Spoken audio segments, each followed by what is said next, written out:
મારું નામ વાળા ભરતસિંહ પોપટભા, પ્રદેશ પ્રમુખ ખેડૂત કલ્યાણ સંગઠન.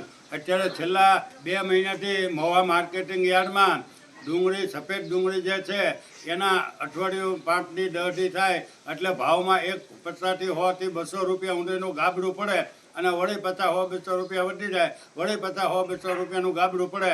એટલે વારે વારે આ સફેદ ડુંગળીમાં ગાબડા કેમ પડે છે એવી અમારી અવારનવાર રજૂઆત હોય અને જ્યારે યાર્ડમાં કંઈક પ્રોગ્રામ હોય ત્યારે 50 100 રૂપિયાનો ડુંગળીમાં વધારો થઈ જાય.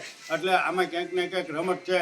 એટલે આવતા મંગળવારે એટલે કે તારીખ 15/4/2025 ને મંગળવારે રોજ અમે મહુવા માર્કેટિંગ યાર્ડમાં સફેદ ડુંગળીની હરાજીની સામે એક ખેડૂતનું સંમેલન રાખવાના છીએ અને એમાં મોટી સંખ્યામાં ખેડૂતોને હાજરી આપવા અમારી આહવાન છે.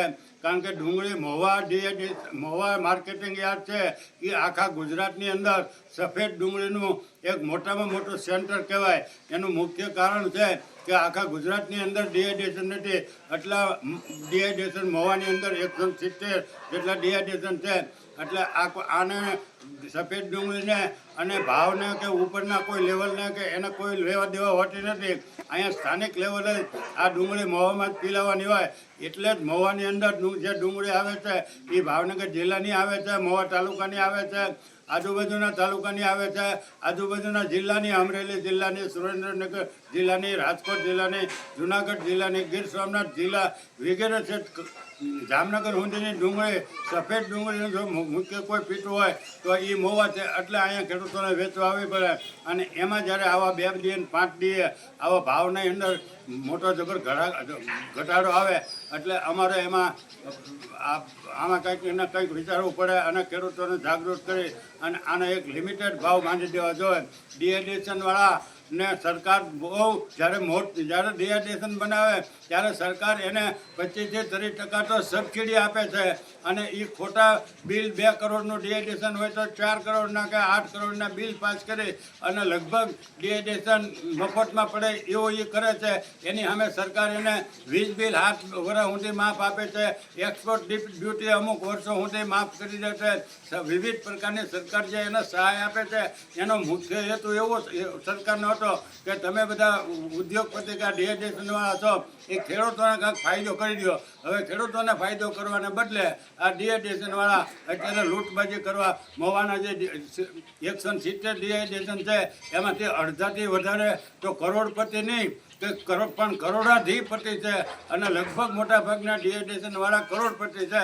તો આવી જ્યારે પરિસ્થિતિ નિર્માણ થતી હોય ખેડૂતોને ભયંકર નુકસાન થતું હોય ત્યારે ડિહાઇડ્રેશનવાળા વેપારી અને માર્કેટિંગ યાર્ડવાળાને સમજવું જોઈએ. આમાં ક્યાંય સુધારો થતો નથી, કોઈ સમજતા નથી. અને જ્યારે અમે બહુ રજૂઆત કરી ત્યારે માર્કેટિંગ યાર્ડવાળા છાનામાના ડિહાઇડ્રેશનવાળાને વેપારીને બોલાવી અને પોતાની મિટિંગ કરી નાખે. એટલે એ અમને મંજૂર નથી. ખેડૂતોની હાજરીમાં ખેડૂતોની આગેવાનીમાં મિટિંગ કરવી જોઈએ એવી અમારી માંગણી છે.